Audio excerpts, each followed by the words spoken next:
sure everything's there, and I've been stumbling across a lot of music. Now, when are you guys going to Europe? We leave February 13th. We fly out of Fresno. It's a long flight because Fresno's like not like a major air terminal. It's just a little bit too hard to drive to some of the bigger cities. We've done it in the past, and it's ended up being a fiasco. Everybody just wants to get home after you've been on a plane for 17 hours. You know what I mean? You don't want to get home after a 17-hour flight and then drive 3.5 hours. You know what I mean? Burn the fuck out. So fly out of Fresno on the 13th. We play Metal Assault Festival in Würzburg, Germany, and then we'll be touring with Seven Sisters for 2 weeks around. We're going to Spain, doing a bunch of shows in Germany, doing some in France as well. And then we meet up with this up-and-coming band from Germany called The Night Eternal. And they're on Dying Victims Records, who has a lot of great, like, a lot of cool bands. He puts out a lot of cool shit. This dude, Florian, he has an ear for it, for sure, and passion.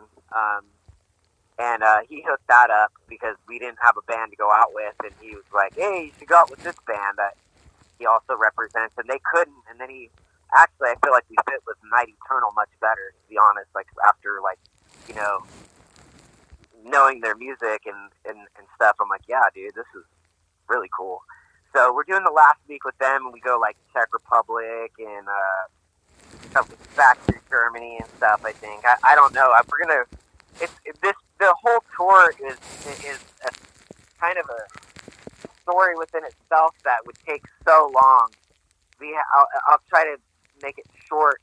We had a guy that contacted me that wanted to be our booking agent in Europe, and he booked some shows. Like, I had booked an Angel Witch Night Demon show in Hamburg, obviously, with Jarvis, and that was going to be like the anchor show while we were going, and for the first time, you know.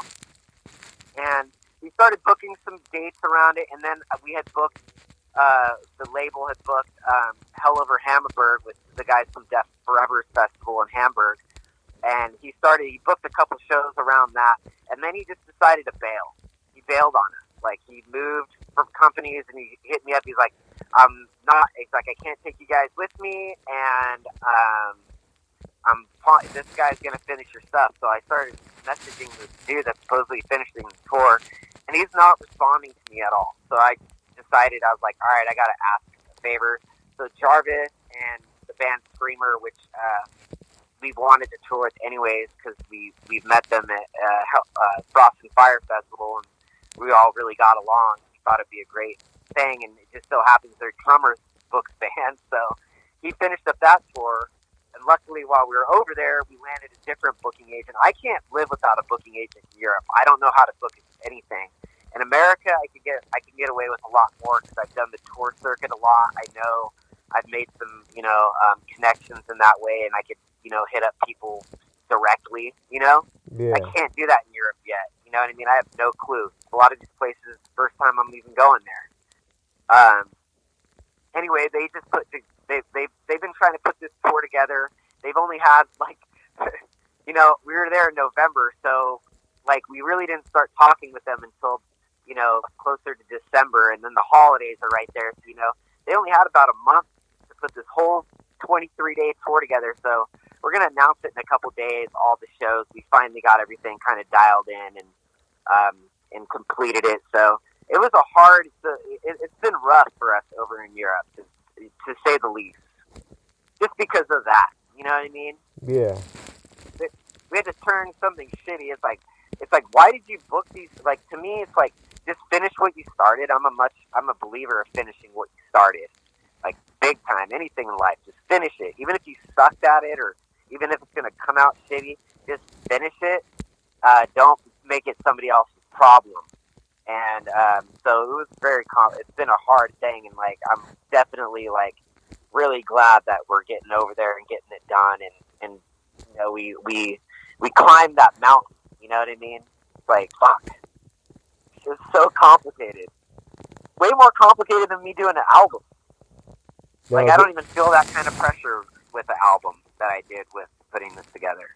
Now, is this your first time going to Europe? What's that? Is this your first time going to Europe with any bands? No, so Beastmaker had been 2 times, and in both times we did full European tours. We were out there for a while. We did like 18 countries or something. And it was this last time in November was Haunt's first time. And I was just kind of waiting for the right time to go. And like the Angel Witch thing, that was the right time to go. You know what I'm saying? We were just talking about it earlier about things that I would love to do as a musician, like what would really make me super happy. That's one of them. Yeah, so now this will be the second time Haunt's over there. This February. Now, you guys got a pretty big following over there in Europe? It's decent. I mean, it's hard to really, like, speculate anything because, you know, when you've only played a place one time, you don't really have the correct logistics. Let's just say that it was our last tour. I was really surprised on how many people know us over there. And I'm hoping just to continue to grow that and, like, build a good fan base and have friends over there and, like, go play fun shows and stuff. That's kind of the more of the goal, you know? So we'll see when we get back. I mean, I think you would have to go at least 2 or 3 times before you could say anything, right? Like, how do you know, like, how it really is? I know how it is in California. I can tell you firsthand because I play here all the fucking time. You know what I mean? So, yeah. Like, I could give you a definitive answer there. But I feel like it's really good in Europe, though. It really is. It's like it's really like, it feels like home at a lot of shows, and like you see people that have you on their battle, you know, they have their battle vest, they already have your patch on there and shit, and then they're singing along. It's mind blowing, to be honest. When people sing along to me, I feel way more alive than I do earlier at the show. I'm kind of like I really like hate waiting around. Like I'm such a like always need to be doing something person that like being at a show for like 7 hours is hell. Like I start getting weird. I'm like, I want to fucking go to sleep. I want to go here. I start getting all weird. But as soon as I get out there and I see one person sing along, the next thing you know, like my whole perspective has changed, and it's the greatest. It's like the greatest night of my life, all over again. Now, connected with me. That's all I needed. Now with doing live shows with Haunt, do you have any funny or embarrassing stories to talk about? I mean, there's a lot of like humor that goes on the road. Like we make jokes, we do accents, we have all these, you know. There's just a bunch of little things. I'm so serious all the time because I'm like, you know, tour manager, and I do a lot of stuff like embarrassing things. I don't drink, so like it's really hard to have an embarrassing moment in that. Like my embarrassments are like the failures, you know what I mean? Like if we ran out of merch in Europe, and that was embarrassing for me. You know, like that was like an epic failure. But like as far as something funny like that, I mean, Taylor, our bass player, is the one that we're constantly. He's like always doing shit that we're just like, oh my god, because he's way younger. He's 25, and he's, you know, like he'll fucking do some funny ass shit randomly. Like he'll just randomly fucking do something that makes us all laugh. I can't think of anything off the top of my head that he wouldn't be mad about, so I don't want to say anything. But we have fun. You know what I mean? Like it's serious, but yet like it's light because, you know, like I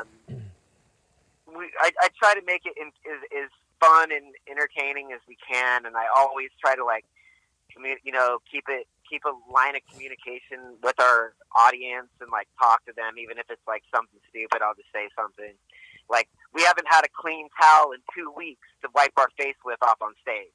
You know, it's just something like we're in this place in Germany, and I was like, this is the cleanest. I was like, this is the most fresh laundered towel.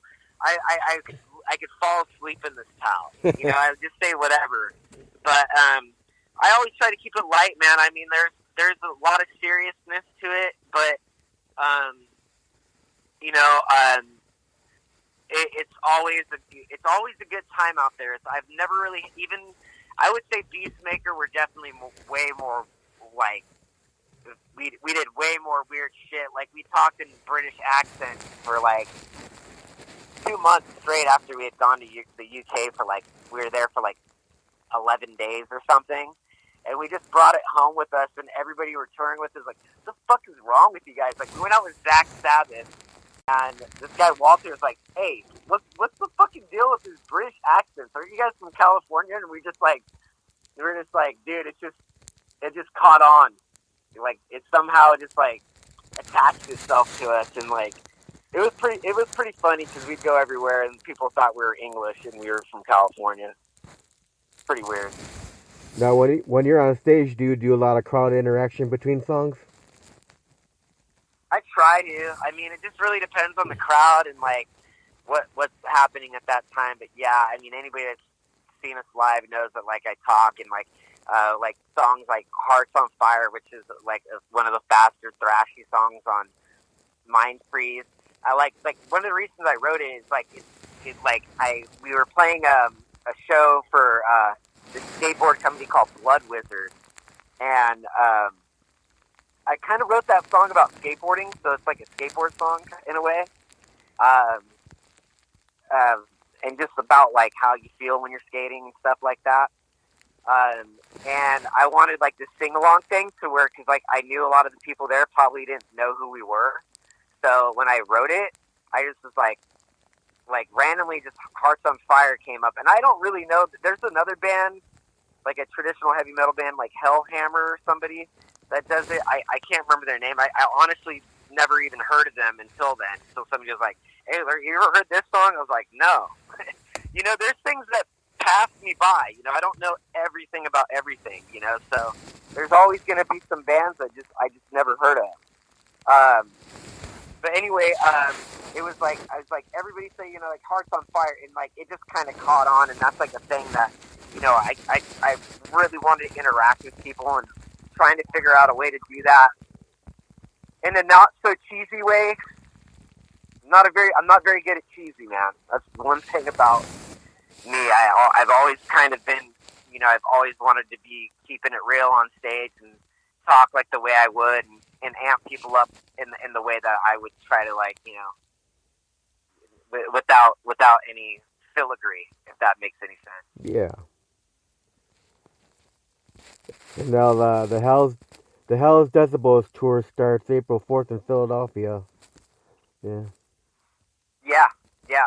So that's going to be one of my favorite tours in the USA. I mean, I loved going out with Waste. Don't get me wrong, there and Toxic. I love those guys. Those fucking I mean, we owe a lot to Municipal Waste for taking us out. That really showed me a lot. That, you know, it's also kind of inspired me to write thrashier songs, because I was like, fuck, we got to go up against this fucking thrash metal every night. We're playing like songs like My Mirage, which is like Thin Lizzy slow, you know, like yeah. The dudes that are wanting to drink beer and get rowdy, and it just was, you know, it showed me that like that crowd is not closed-minded like I thought it would be at all. They're like just heavy metal people. They like old metal. They like classic rock. They like everything, and it really opened me up to be more. It just made me a better player, that tour, in a lot of ways. Made me stronger. So I owe a lot to those guys. But I just really love Satan, like not the religious figure, the band Satan. Right. Great guitar work, man. Russ Tippins is like phenomenal. Like some of their guitar work on their latest record, like a lot of old bands, they can't write new albums that are fucking awesome. You know what I mean? A lot of times they fall short. And I feel like Satan actually got better. I think Cruel Magic might be my favorite Satan record. They only did they only got a handful of records, but I mean, to come back like after such a long break and just be like it came out. Not only was the artwork insanely good, but to just have such strong guitar work and strong songwriting. I was like, fuck. And I was even telling Jarvis the other day, I was like, man, I'm practicing tenfold right now because I was like, these dudes rip. Like, you know, I'm feeling a little bit under par right now. You know, I'm like, these dudes do some serious shreddery and like have all these like super complex parts, and I'm like sitting here, I'm like, do some simple like Aussie 80s Aussie riffs and some like Iron Maiden type stuff. And they're doing just pure crazy, like unique stuff that I just don't have that much creativity, I guess, that they do during those kind of things. Might be because it's like a, you know, it's like a two guitar player and a frontman thing, and I'm limited to what I can do because I have to play guitar and sing it at the same time. I don't really like being a frontman alone. I tried to do it, like I was saying earlier, I had a punk band during the Beastmaker time, and I wasn't playing guitar, and it was fucking weird. You know, like I just couldn't get past it. So it's just really not an option for me. You know what I mean? It's like I feel so new. It's like I whip my dick out on stage in front of everybody and sing. That's the only way to really say. Like it's kind of like, oh, here I am. Like, you know, it's kind of weird. Not only is it weird, but it's like kind of like embarrassing because people are like, why is Trevor putting his dick out on stage right now? It made me that uncomfortable. Like I as soon as I put a guitar back on, I was like, you know, I felt way more like myself. And I think that's like an important thing, is to feel like yourself. I mean, I know it takes away from a lot of it's made me have to overcome a lot of my challenges, is like playing technical riffs and playing faster and stuff. But anyway, yeah, that tour, we're going to be doing a bunch of dates. It's on Instagram and Facebook, and we ended at Hell's Heroes in Texas, which is one of the raddest festivals. My friend Christian throws it, and it's like, this is our third year in a row. We got invited back 3 times, so I mean, it's fucking awesome. So we will not be there next year. I can guarantee you that right now, because my other band will be there. So the people in Houston want to definitely see us in that area. It would be the time to do it. Then the closest you're going to come to where I'm at will be April 12th in Milwaukee, Wisconsin, for the Blades of Steel Festival. Oh yeah. I forgot. There's another festival, and that's because it was just they just finally announced it in January 1st or whatever. So it hasn't really sunk into my brain. Yeah, up in Milwaukee. How far is that from you? Like 45 minutes. Ah, shit. Well, then you better be there, because I mean, how are you going to miss Satan? You might not ever get to see that again. Yeah, I know Randy Castor, the promoter, been trying to get Satan for years and years. He finally got him, man. Yeah, and Randy's great, so I mean, like, I feel like that's going to be all. I mean, I totally could be a space cadet sometimes, and it's like when you got so much going on, you're a dad, you know, and you try to make yourself available as much as possible. It's super hard, you know. I spread myself thin, and you know, it's not that I intentionally forget stuff. It's just sometimes I'm like, oh shit, forgot that was even happening, because it was like everything else, you know, like Hell's Heroes. I knew we were playing that like 5 months, 6 months ago, and then I knew about the Decibel thing last year, you know, like way last year, like January. He's like, hey, we're gonna do Philadelphia, because we did the one in LA, and then I remember Albert being like, hey, we're gonna do you in Philly, and I was like, fuck yeah.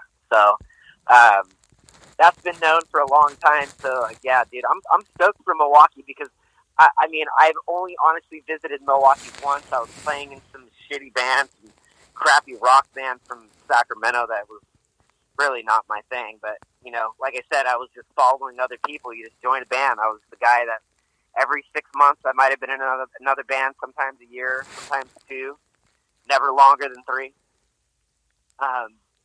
So anyway, like, I had got to go to Milwaukee one time, and it was snowing. It was horrible. Yeah, that's all I can tell you. I was like, holy fuck, dude, this is real. This is some real shit.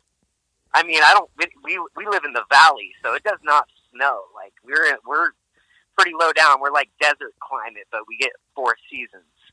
So it's like way different. And you know, when I saw how iced everything was and snowed, I was like, holy shit. It probably will kind of be there. You think there'll be any snow in April? It's Possibly. Right, Holy shit. right now we got snow. Well, I really, sometimes you just have to. I've been in it. It's not my favorite thing to do because you definitely don't get to see the city Right. because it's too cold. Especially with a guy that doesn't even own sleeved T-shirts. I don't like them. So, like, even in the winter, I'm like, oh, sweatshirt, leather jacket, beanie. You know what I mean? So, Yeah. and gloves. I'm smart enough to bring gloves everywhere I go. Yeah, but if you look at that 3-day festival that Randy's doing, the Blades of Steel, it's such a awesome lineup for all 3 days, man.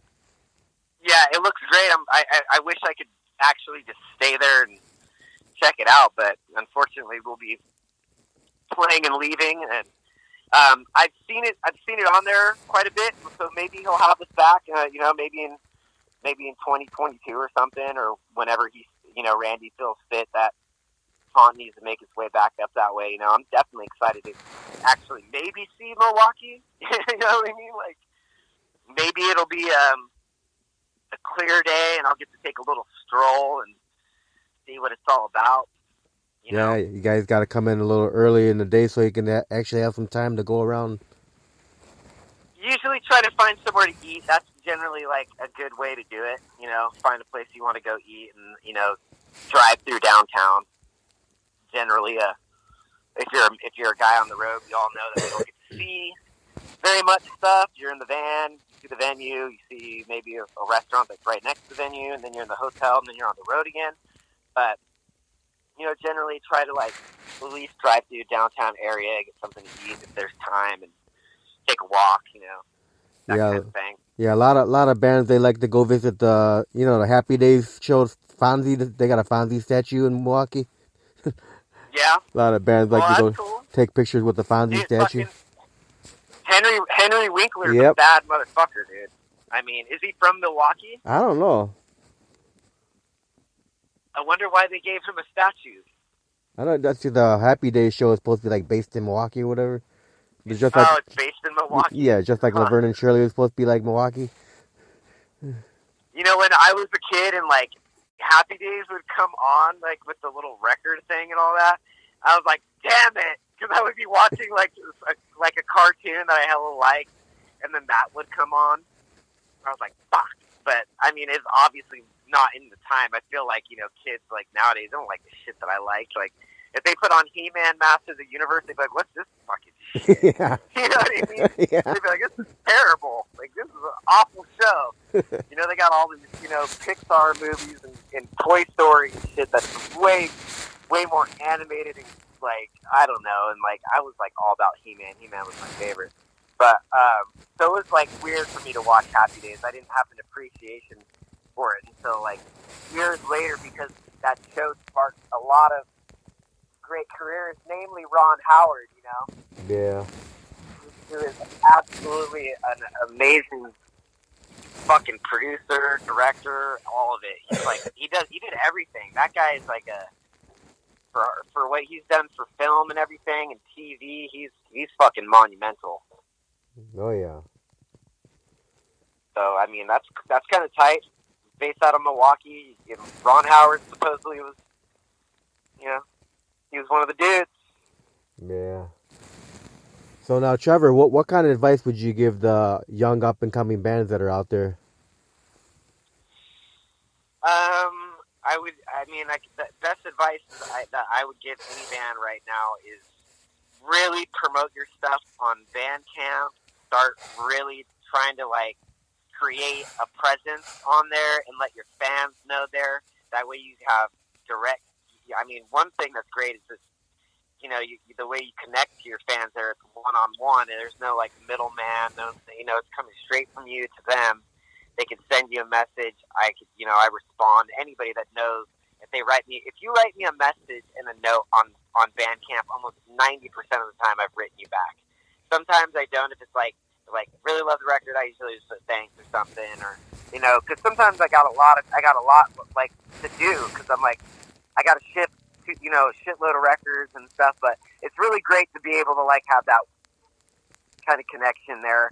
And I would say, be careful of, you don't really need like to be on some label or anything anymore. You could create your own, and you could do your own thing. You could license your work, and and be in a better situation, a happier one. Maybe some people want to be, controlled and need some discipline from somewhere else.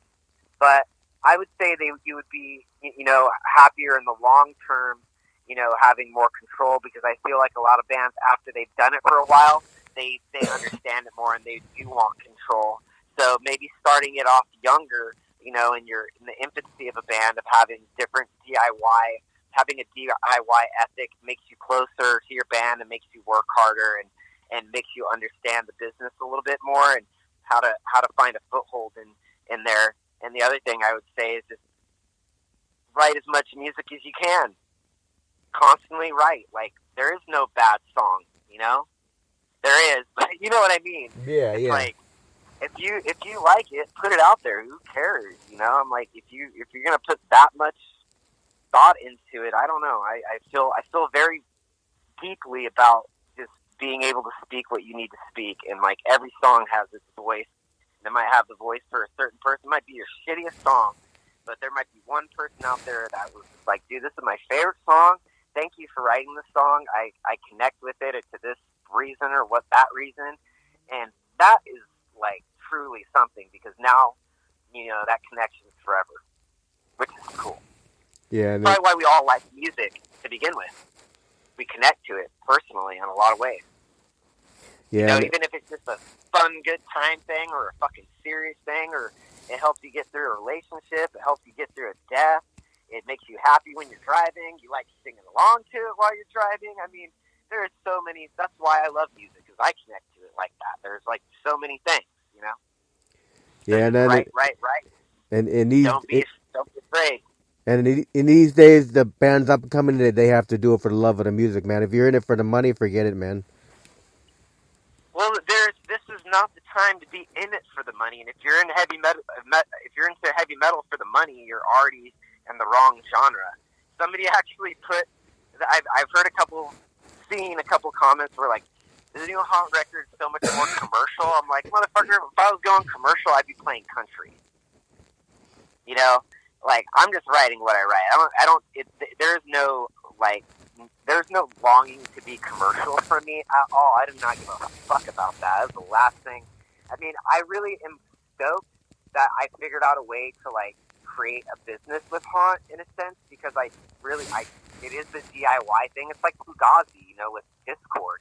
Kind of just created his own way to like to keep doing what you're doing. You know what I mean?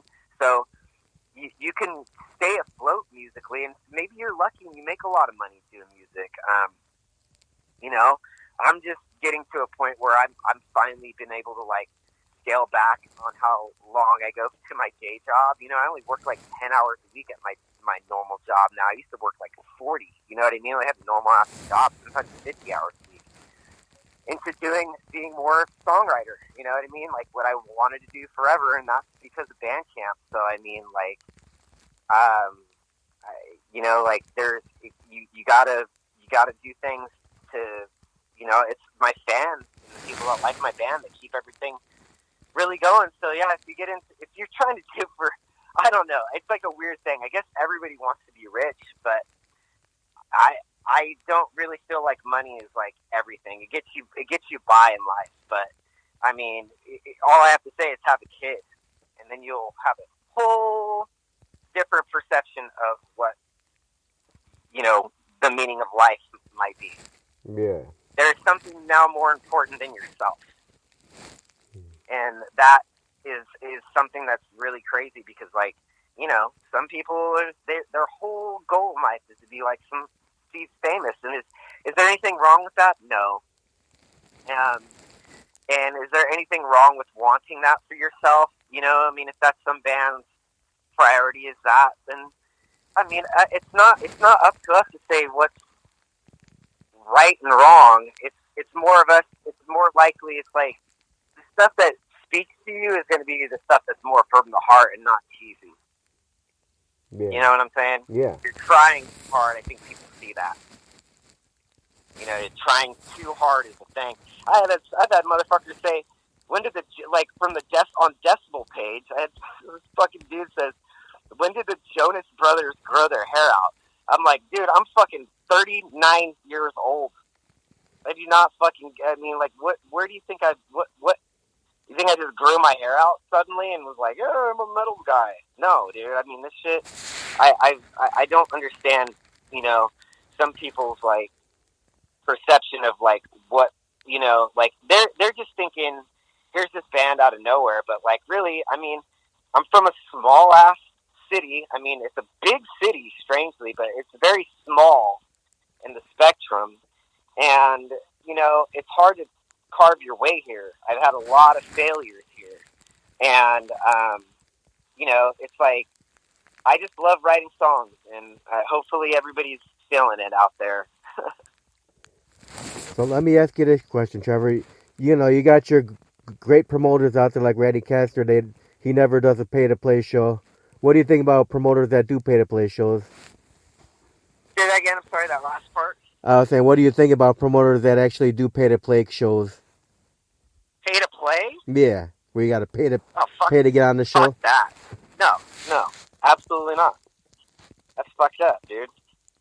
That's the band. It's hard enough, dude. I mean, to do a band live and to do everything, you got to fucking have a vehicle to put all your gear in. You have to buy the professional gear to even fucking play it. You have to put all this time and effort into practicing so you don't go fucking play some, you know, you're not mediocre when you go live. You don't have some, like, shitty-ass show. You know, you have no confidence in yourself or anything.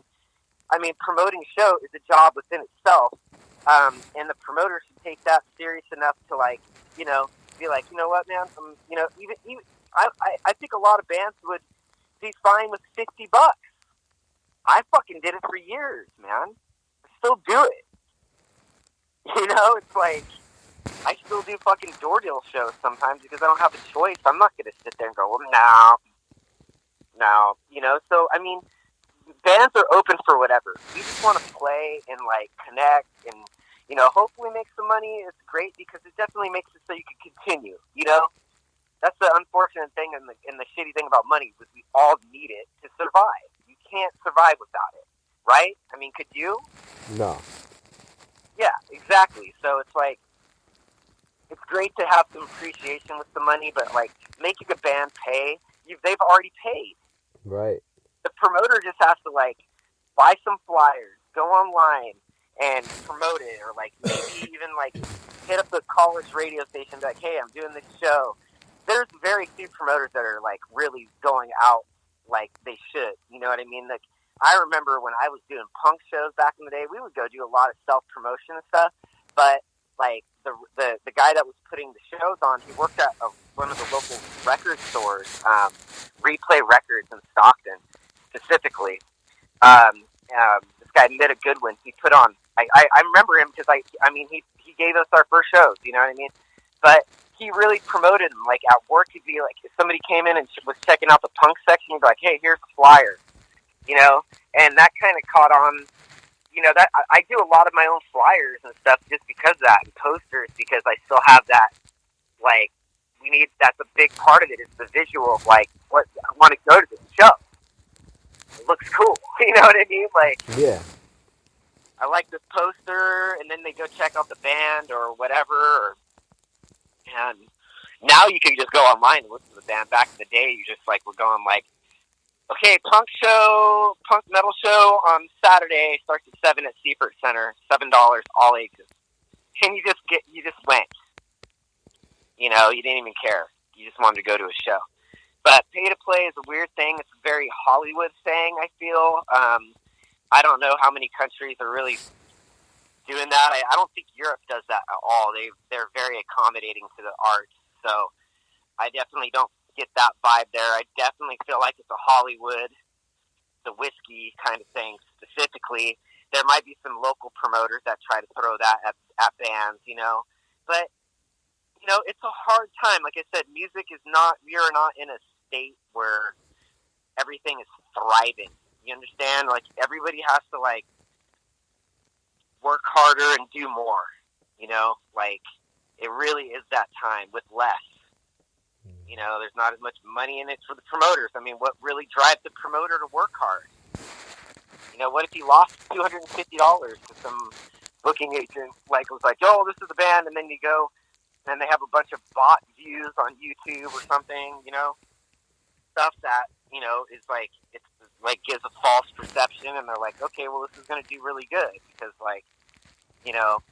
whatever. So that stuff happens, and it's a weird time. I mean, it's not like the time to pass. You have, like I was saying earlier, you kind of have to live in the present time of things and how things you got to kind of do things on your own. And if you oversee it, like it could be done. It could be done well, And if you have a connection with people, things happen. And yeah, I don't know. I will never do pay to play. Let's just put it that way. I don't fucking no. Yeah, then you got your real. Then you got your real. $100 in gas just to get to the next city over. Exactly.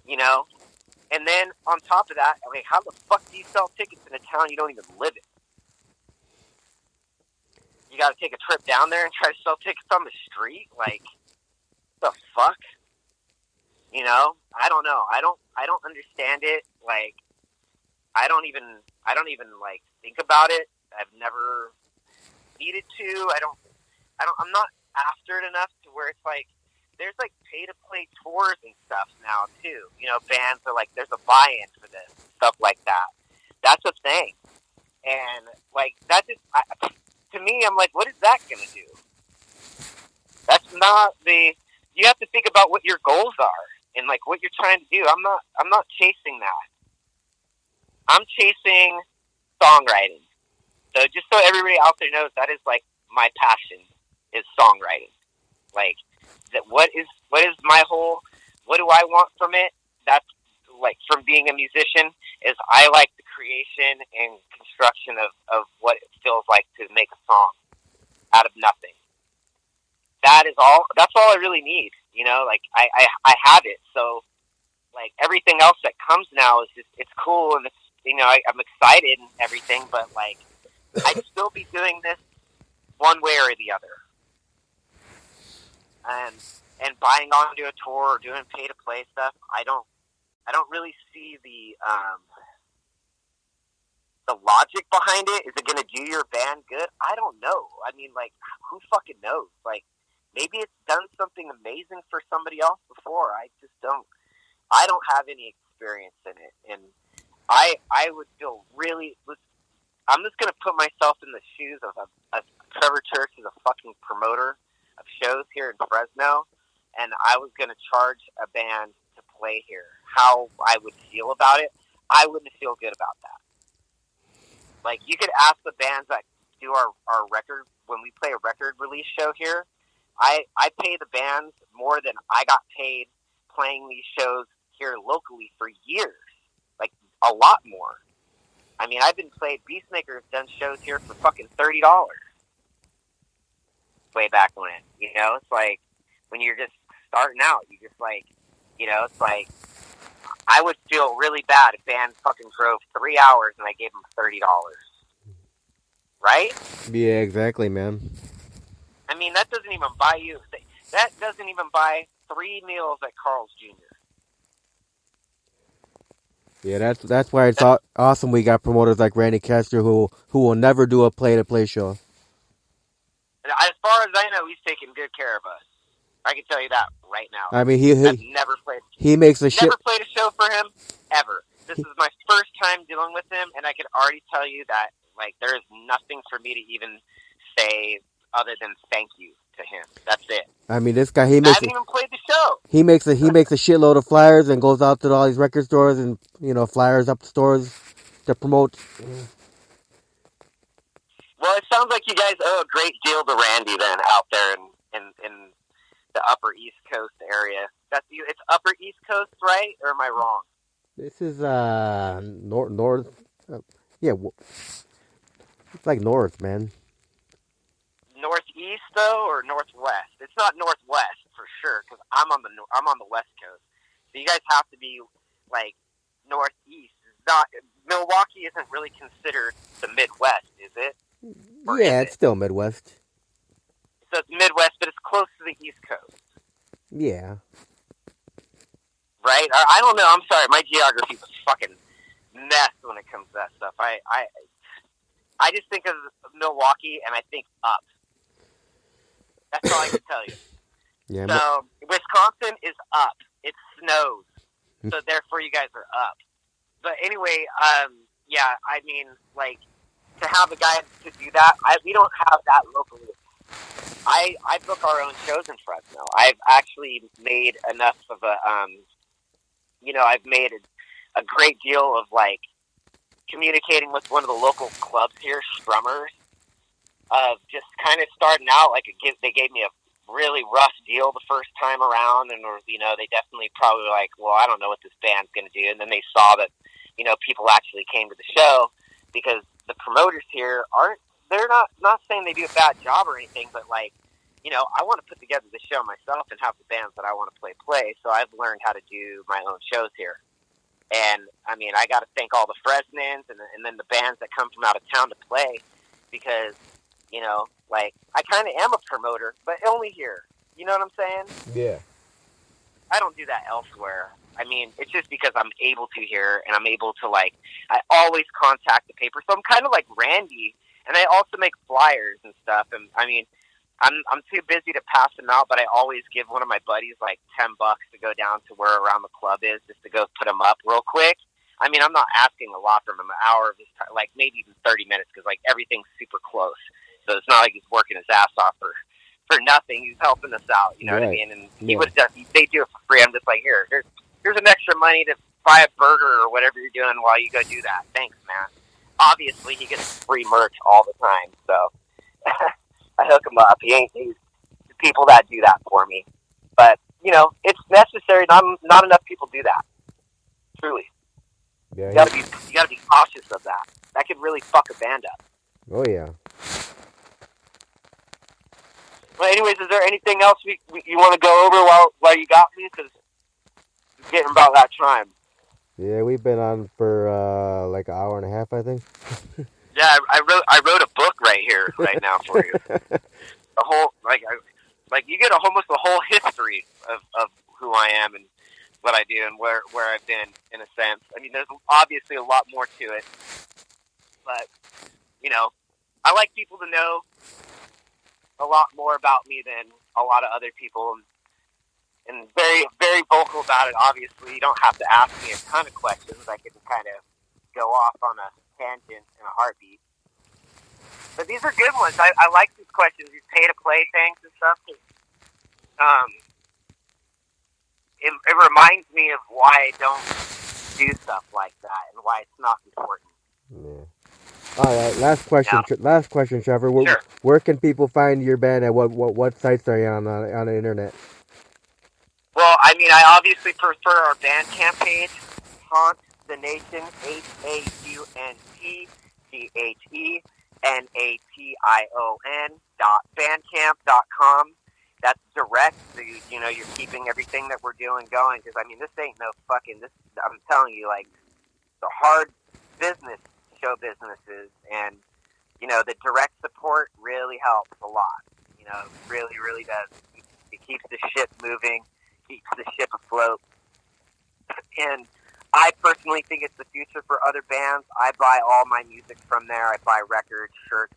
I support bands there, so I'm not even going to fucking drop the other conglomerate, huge corporations that are out there. Spotify, fuck that. Like, I mean, if you use it, fine, but like, I mean, what's the difference of downloading the Bandcamp app and going on there buying a shirt? Sometimes like I do things where you buy a shirt and you get some of them. You buy a shirt, you get the album for free.